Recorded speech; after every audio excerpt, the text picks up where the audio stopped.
Ćao ljudi, kupila sam Hills Mapa stu, ali nije Joksa, oni su bukvalno njene stav, nego Java. I ja želim da kupim, a znam da mi se lik ne vidi. Nećete znati da je ova pasta već bukvalno se vidi. I Hills Mapa, vidite, ja probam vašu pastu. Vašu pastu probam. Ja vašu pastu probam. I ocenit ću bukvalno možda sa najgorom do najbolje strane. Znači od 1 do 10. Ali mislim da je sigurno 10 od 10. Zato što sam jednom probala. Malo nađe na tako malo past.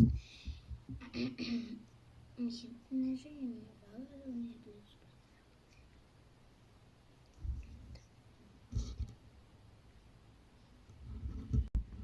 I ovako, i sad ću da probam. Znači, skica roza je da se. Prvo sam trebala sa starom pastom, ali nisu dobro. Evo, gledajte. Ali ima baš lepo boju. I lepo miris.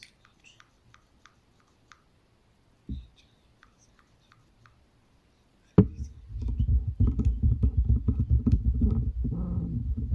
Mislim da posle ovog dana nikad neću još. Šalim se. Znači, potrošit ću cijelu pastu. Jer je baš predobra je. Ovo za 3, 2, 1.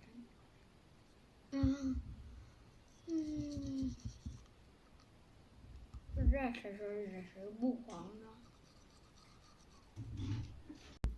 Ma, odličan ukus, 10 od 10.